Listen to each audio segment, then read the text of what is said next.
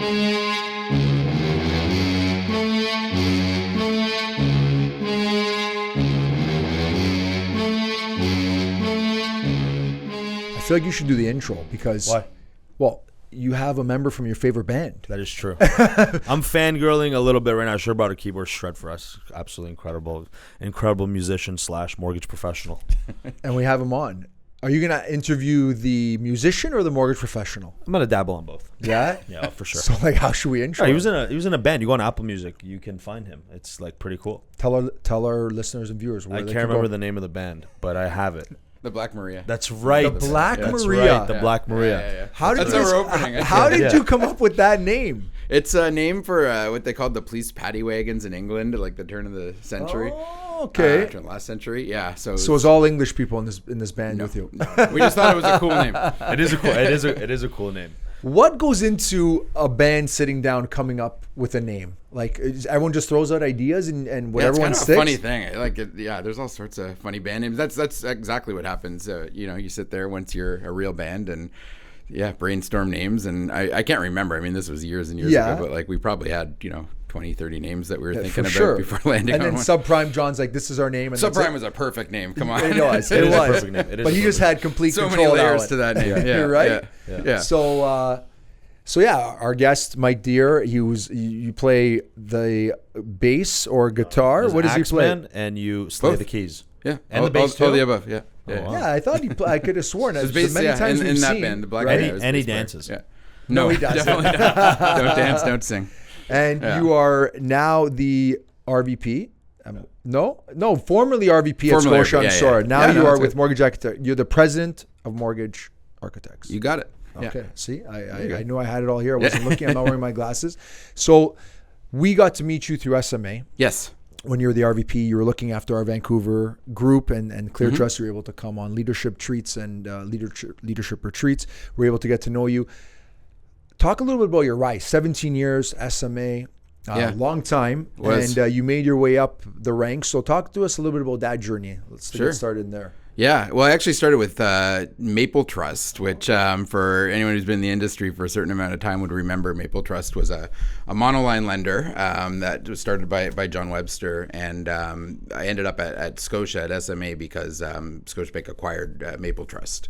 I started with Maple in 2007 and got there because I had a marketing, event planning kind of background. I did a few different jobs in that field. I was in my 20s and just kind of figuring stuff out. And there was a job for like marketing coordinator position at Maple Trust, and I applied for it and got it. No mortgage industry, no banking, like no experience in space at all. And like the first couple years at Maple was really just helping plan the events, sending out promotional items to brokers, like keeping the marketing closet stocked, like those sorts of things.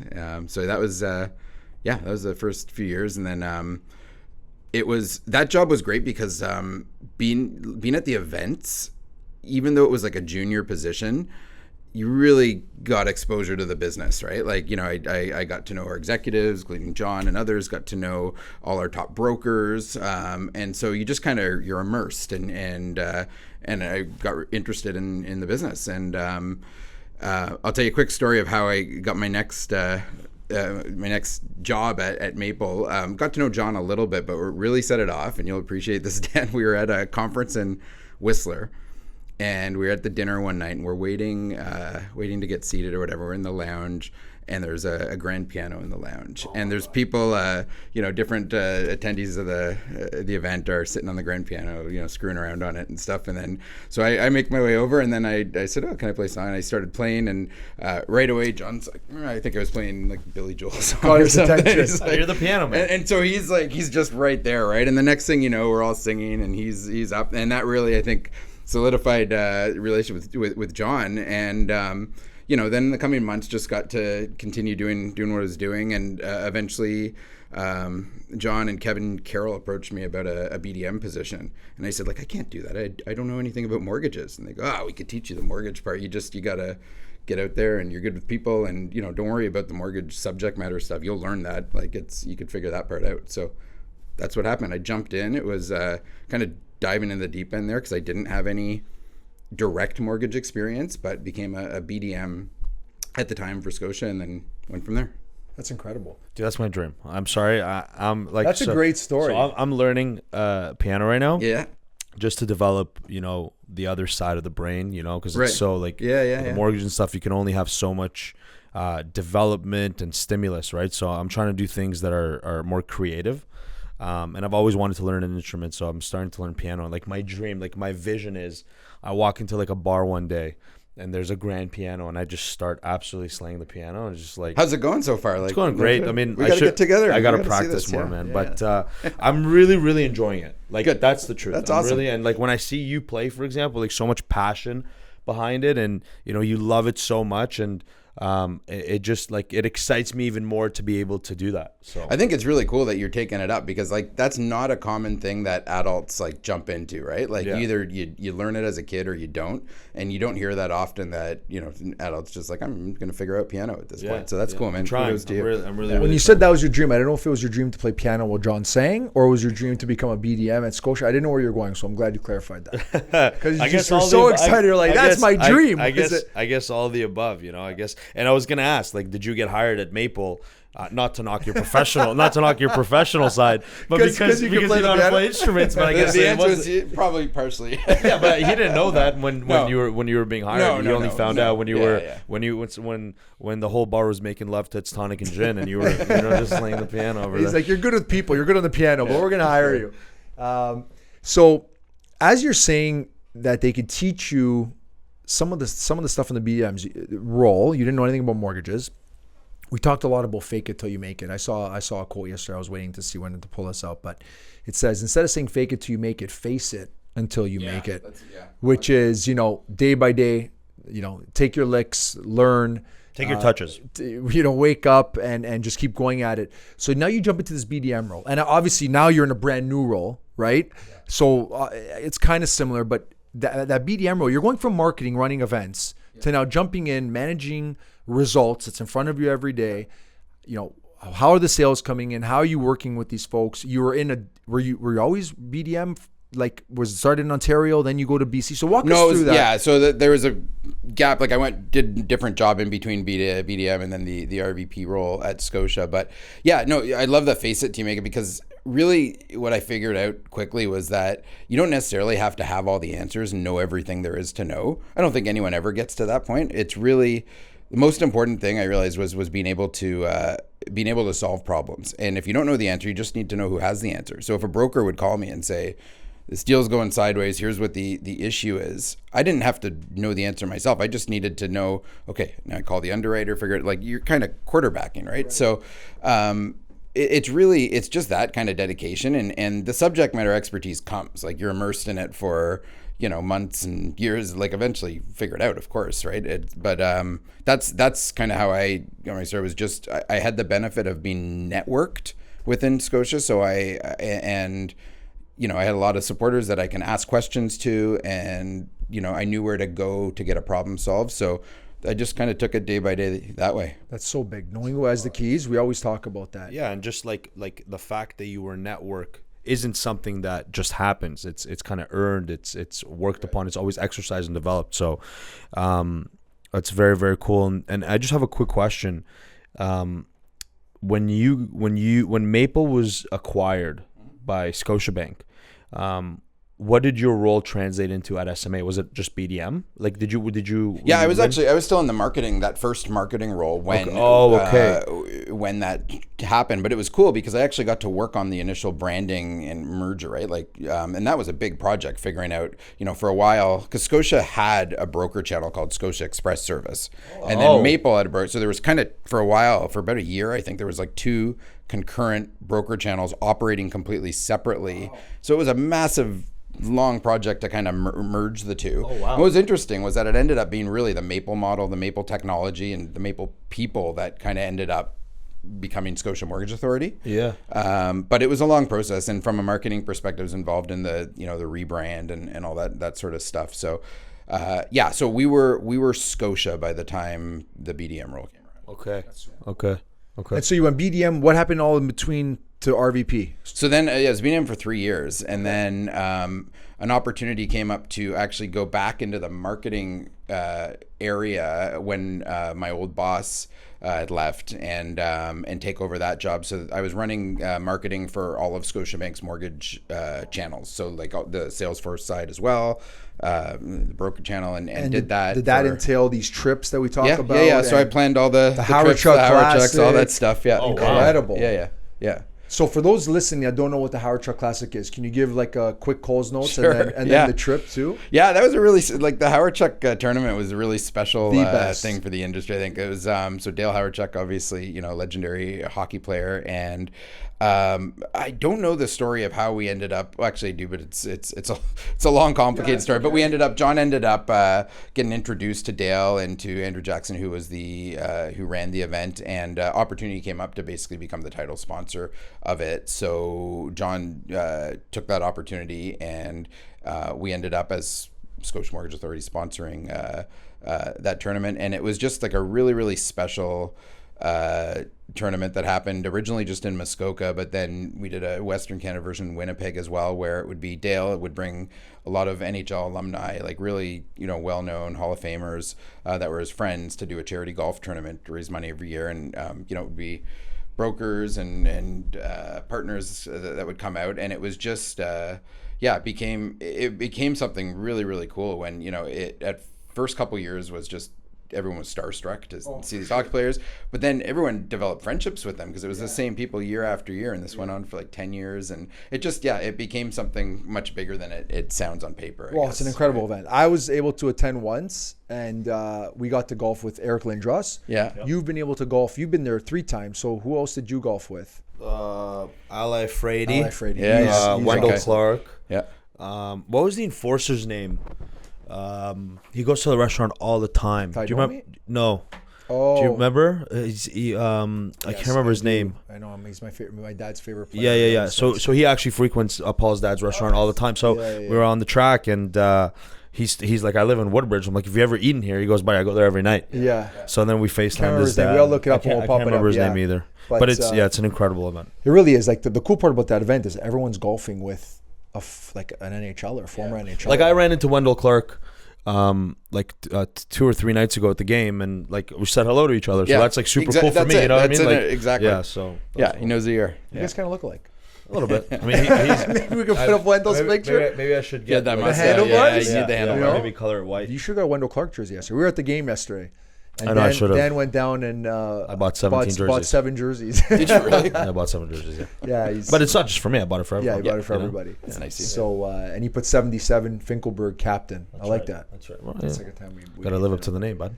Okay, so that's an incredible event, and you spearheaded that along, like when you were in the marketing group, putting that all together. Yeah, for the years in marketing, like I had to run the event, so so I was very, very closely involved. And the trip was already happening before you started. Yeah, the broker trips went back before I even joined Maple. Like that was just kind of a thing that had always happened. But I took over the planning of it. What year did Maple come to be? Ooh, do you know? Like early 2000s. And when did you join? Oh, 2007. I think it was like 2003 when we had John on. I feel like that was the year. I could be wrong. Yeah, it was London Trust before that John had, and then it became. And then became Maple. Yeah, I mean, like, it's. I don't know if there's a more influential person in the Canadian mortgage broker space than John Webster. And. Yeah. I mean, John was my mentor. Is and like absolutely, very, very influential, both in just the actual.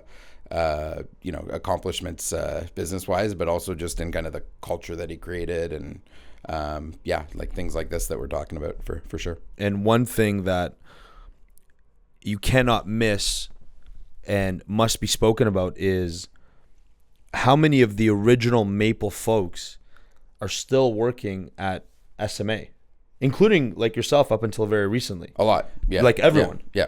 And the level of respect that you guys have for him and the level of respect that he has for you, all of you. I just want to talk on like a leadership level. Yeah. What attributes do you think he has that made you guys stick around so long? And secondly, what do you think he saw in you guys to keep you around for so long?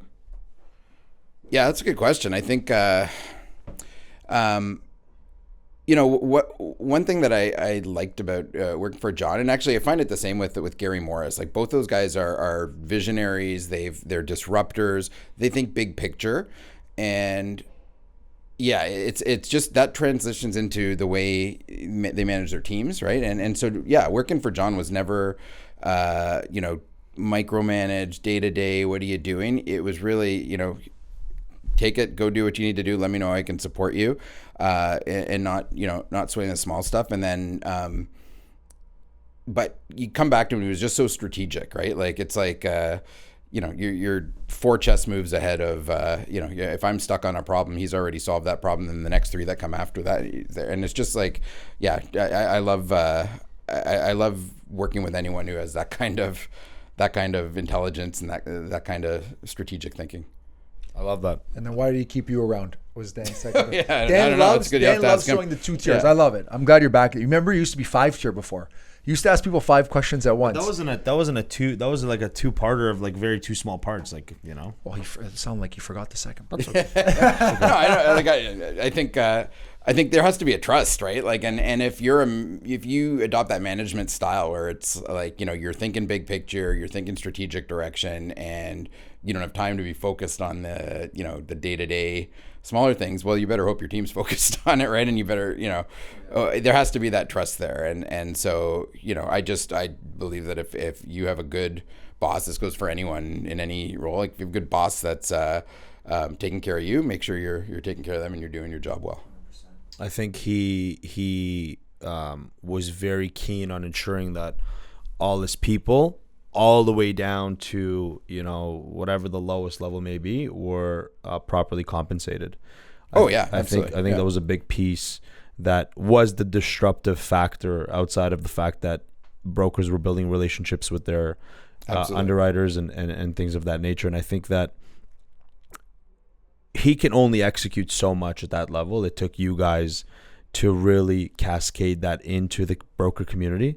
And you guys did an absolute incredible job of it. And truthfully, the open arms that you have for the newer guys on the streets, at that time, we'll talk about mortgage architects very, very shortly, was just, I couldn't believe it. I actually couldn't believe it, because the broker community is so ingrained with folks that have paved the way. And I said it on the last episode, and the team saw beyond that and wanted to open up a new perspective, and I thought it was the coolest thing ever, to be honest. Yeah, well, it's not mutually exclusive, right? Like I think there's a lot of respect for people that have paved the way and that are still around, but like the industry's changed, and we've talked about this like the 3 of us before. Like it's even in the last 5 years particularly, like you really notice a new generation of mortgage professionals that are kind of coming up and changing the way things are done and making a mark. So I think Scotian, like any business within our industry, needs to be smart about that. And yeah, it doesn't mean that you're pushing the old guard out. It's, they've done amazing things, but you also have to have your door open to new people that are coming in and be willing to evolve, right? Yeah, 1,000%. Speaking of evolving, talk about the journey. I know it's still relatively fresh, but new role. Yeah. As It's one of Gary Morris's best pickups. For sure. Like 1,000%. Is it as big as when LeBron went to Miami, or do you, did you say I'm taking my talents over to DLCG group? He's got some good pickups, but you are a serious pickup. I agree. Yeah. I agree. How are you enjoying it so far? It's great. Yeah, it's it was like, people ask me all the time about like leaving Scotia and like what was going on. And honestly, I have nothing bad to say about Scotia at all. Like it was incredible. Like I couldn't be more lucky to have had the experience there that I did. And Tracy, who took over John, doing a great job. Like it was a hard decision to go, but it comes down to kind of, I guess, just challenging yourself and when you're ready for a change. And I had gotten pretty comfortable at Scotia, I think, just which is great. It's nice, but you just kind of know when it's like, okay, I gotta switch it up a little bit. And the opportunity I wasn't looking, but opportunity came up, and and Gary was persuasive, and we had some great chats and chatted with Eddie, and I've known those guys for a long time. Obviously, as business partners, you guys know how it works. So it wasn't like they were strangers. Knew them very, very well. Had a ton of respect for what they did and the type of organization they ran. So it just kind of fell into place, and I just thought it was the right opportunity where I felt I could bring some perspective from the lender background and be a seat at the leadership table there that can offer some fresh perspective and offer value, and then same thing just for Mortgage Architects itself. But at the same time, I knew I'd have a lot to learn, right? And it's a new venture, new other side of the fence, as I put it, right? Like same industry, a lot of the time I'm doing the same things with the same people, but it's other side of the fence. So it was the right mix of challenge, but not familiarity as well. Exactly. Yeah. What's been the biggest learning curve so far? Dude, you took. Oh, I'm sorry. No, Okay, you ask. Pretend. Rewind. Pretend. I wanted to ask. Sorry. Go ahead. You ask. Pretend I didn't ask. Go pause. Go ahead. Okay. You want to see biggest learning curve? Well, Dan, my biggest learning. Honestly, and it was surprising to me. It's been how to operate outside of a bank. Okay. And I never thought I'd work for a bank, but there I was, 17 years in one, and you get kind of used to. You don't even realize it's happening, but you guys have had this experience. Like you get used to how massive organizations operate and how the decision-making framework is, and just how to get things done. And going from a bank to a much smaller relative size company, it was a bit of a culture. Well, it was a big culture shock, right? And just so it wasn't so much going from lender to broker side or anything. It was going from being in a position within a bank to like, wow, like there's no, some of those, in some ways I always thought they were annoying, but then in retrospect, it's like there was some comfort to having, you couldn't make a decision with red tape, 5 departments looking at you, it was there. And then here it's like, man, you own it. Like you want to make a decision, it's your decision for better, for worse. Right. So just getting you, and it moves so fast, which I love. Like that's one thing that, I like in business, kind of moving fast, like, make decisions and keep moving. And it moves real fast at TLCG. And so your role, I would, correct me if I'm wrong, it's kind of like a general manager almost. Sure, in the sense of like a sports team, if we're making that correlation, retaining, keeping those folks happy, building those relationships that you've already had a lot over your time with Scotia, and then acquiring from the other networks or free agents or whatever. Well, it's funny you make that analogy, because I've thought about that before. Like, just it kind of dawned on me, like, kind of is like that general manager of sports team thing, where like if you consider brokers to be your players, right, and you're just trying to have the best mix possible. You're looking to bring in new superstars. Right. You're looking to make sure the superstars you have are well taken care of and have everything they need and are given the tools to perform. So there's that. Because when you said own it, when you're like own it and go for it, I'm thinking, okay, if you're signing, or you're bringing people on, you own it. Whether it's good or bad, it might be a good signing, it may not be, it may flop, but that's exactly, that's the territory, which is a lot of fun. Yeah. It's really cool. Dan, I want to take your next question. Were you going to ask that question about the gym? You haven't put any check marks yet, so. Oh no, I got a lot of check marks. Yeah, I just follow the check marks. Okay, so this is a good one. There you go. What advice would you give? And obviously, you're having these conversations daily. Yeah. We are big advocates of the broker industry in general. So those folks that are looking to join, let's say from a bank, to keep it more specific, because that's really the most seamless transition I find. As you're having these conversations, or anyone that's listening, because majority of our listeners or audience are brokers or those that are in the mortgage space, what advice would you give someone that's looking to make that jump? Because it could be scary, right? Absolutely. Now things are coming down, rates are coming down, there's more options, that type of stuff. But in your opinion, and you see the benefits of being on the broker side, what is that, either advice or what's kind of saying, hey, listen, you should sign with us or come to the broker side? As a general manager, now you're, Masai.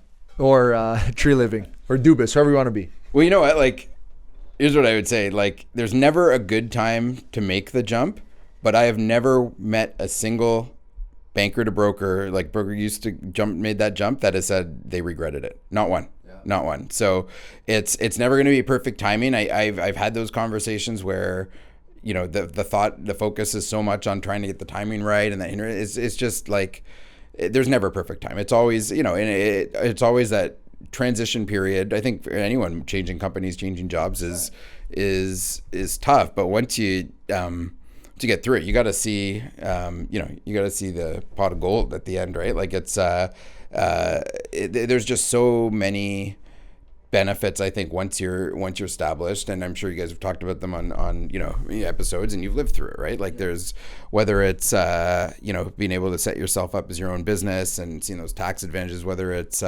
just being able to not have to say no to clients. The road doesn't end if they don't work with one lender, you can bring them on to another. The ability to build your own team, the ability to keep your clients, when they come back to you for a refinance or for another transaction, like the list goes on, right? But it's I think really it's just a matter of people understanding that it's nothing's easy when you're making that kind of transition, but it's worth it. Yeah, no, it's a great answer. The light bulb's going off. Is it?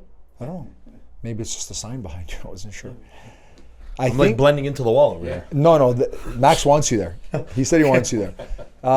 I think we hear a lot the timing piece, right? And it's like, oh, I have this much in the pipeline, or I got we're two expecting kids, a kid, or this or that. And it's like, we've had people that have left where their wife was 9 months pregnant and they had a little one, and you have folks that are kind of waiting to that, and it's got to be right for them, right? And I think that's the biggest thing. I talk to people all the time, and hey, I am coming, I'm making that move. It's like, listen, whenever you're ready, because the worst thing you want is someone coming over that is still like, the fear is always going to be there no matter what. Whenever you start something new, you're going to always, it's like driving somewhere for the first time again, right? You're going to be a little nervous about that, but you got to, in your mind, be ready to make the move. And if you're half in, half out, it's never going to work. Yeah, exactly. I think you're absolutely right about that.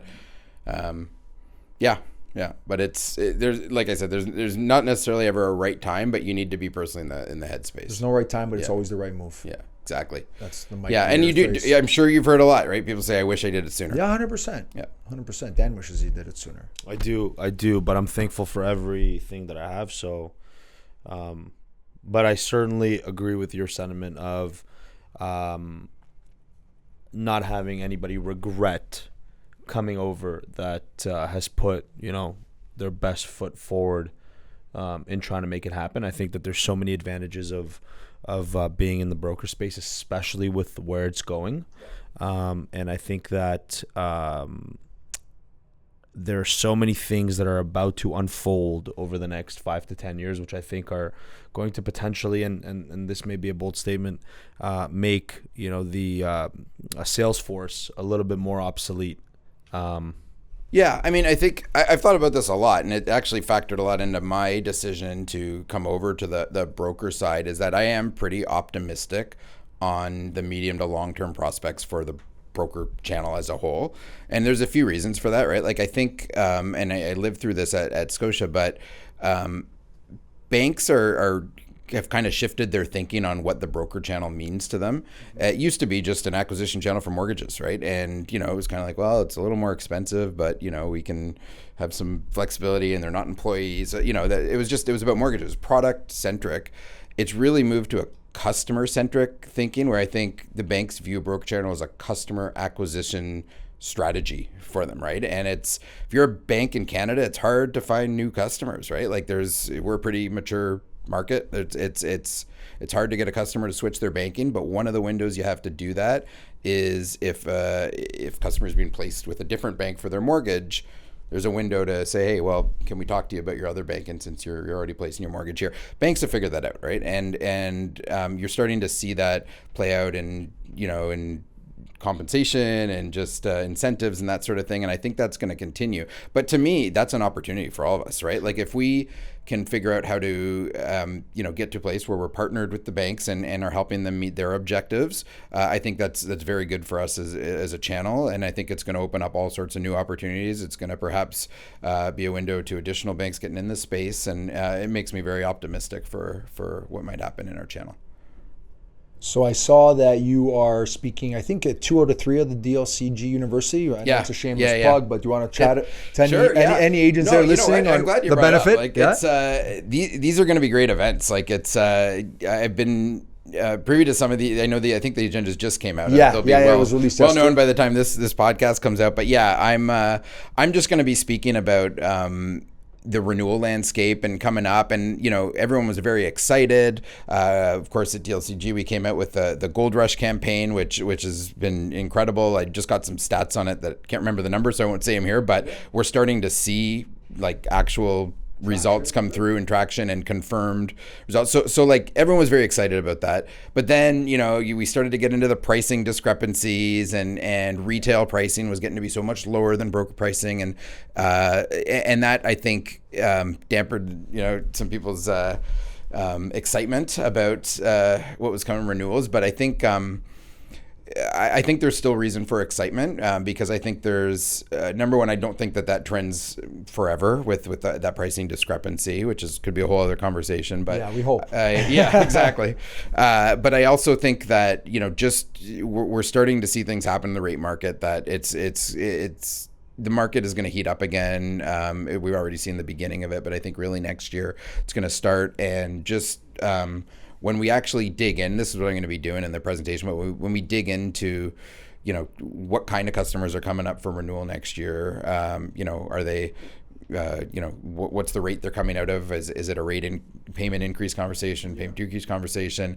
What's the variable looking like now that we're seeing all these Bank Canada increases? Once you start to model out some scenarios, there's some interesting opportunities available.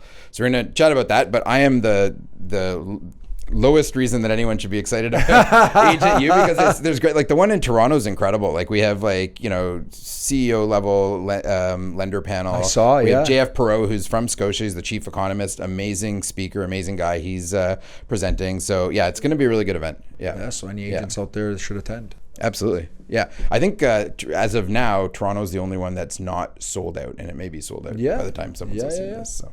Yeah. Listen, it's a great event, and you get to see you speak. You're not. I think there's one you're not speaking at Toronto. I'm not doing the Toronto one because we have so many other great speakers that you're are in Vancouver, and the far other more one's in interesting than me. Edmonton. There's a Vancouver one in Edmonton, and then we're going to do Quebec in January. Nice. Very cool. So you're going to learn some French. You're going to speak some French. Or you're going to speak. It's funny.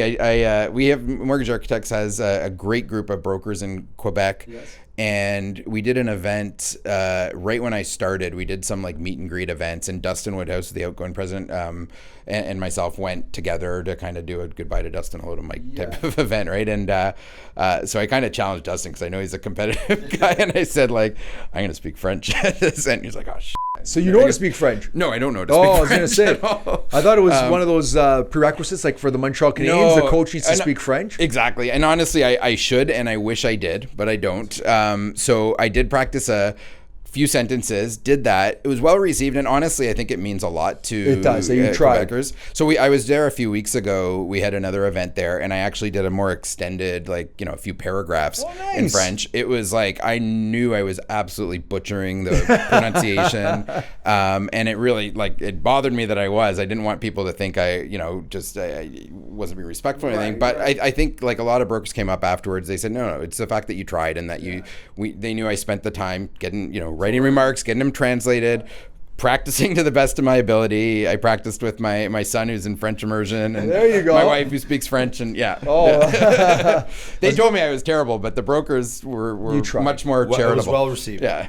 Well, we should do a contest in a year. Does he speak French better, or do you play piano better, and just go from there? We can do that, but I don't speak French, but he.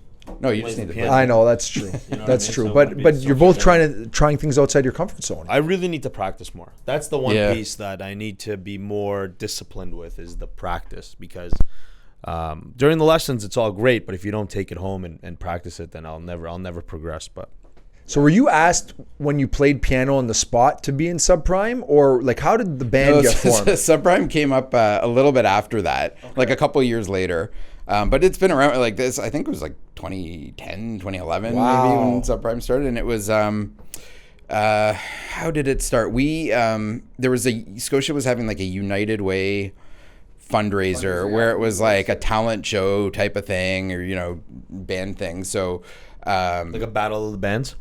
Yeah, pretty much. Well, but it wasn't just me. There was some other stuff, but we got the group together, and yeah, at the time it was Robin Hibbard, who was very, very senior at Scotia, an executive VP that we practiced at his house. He was a guitar player, great guy, great guitar player, and we put the band together to kind of do that, and then did a couple more of those kind of internal bank type of things, and then we had some members come and go as bands do in the beginning, but then we kind of ended up with our core group, and and then we just started doing our own events like we did. If we would have a conference or a broker event or something, we were the entertainment. It was good for the budget because we didn't charge ourselves. That's right. Who were the originals? You, John? Oh, there were a few. I don't know. It wasn't even really an original because you said a few came and gone, so I figured. Yeah, we had a couple other like BRMs with Scotia that came in and didn't work out. Yeah, it happens. And then really the permanent lineup kind of crystallized when Brian Samuel came in, and he was our first kind of non-Scotia. He's a broker, right? I love Brian. He knew Greg. He was Greg's broker. Greg was the BRM and came in and and he's a great guitarist. And then Robin left Bank, moved to Australia, so he left the band when that happened. And then it's been John and Gary and Brian and Greg and myself ever since. Did you guys ever win any of those competitions? No, we were robbed. We came in. We came in second place at that first one we did, and we've had a chip on our shoulder. I know you care. I heard that story. I think John told us about you guys were robbed. It's so funny how you still remember. You got to do another Battle of the Bands. Yeah, we do. Maybe you guys do a lot of charitable stuff, though. A lot of charitable stuff. Yeah, that's what it kind of has ended up. And especially since both John and I have left Scotia, like it's really, we did your tournament, which is great. We, and it's really, that's kind of what it's about for us at this time, is if it's something we can do just for fun and to raise money for charity, then we're all for that. Yeah. That's super fun. Yeah. I love you guys. Thank you. I know you do. You got to get out on Apple and Spotify. Without question, you're our number one fan. He literally is. I don't know if I am. It's. Oh, you are. No, you are. You stand there. You participate. It's nice. Yeah, I love them. We love it. I love them. I actually sang with them at the Austin trip. I saw videos. That was a good time. I remember. But you didn't know the words. I didn't know the words. What song was it again?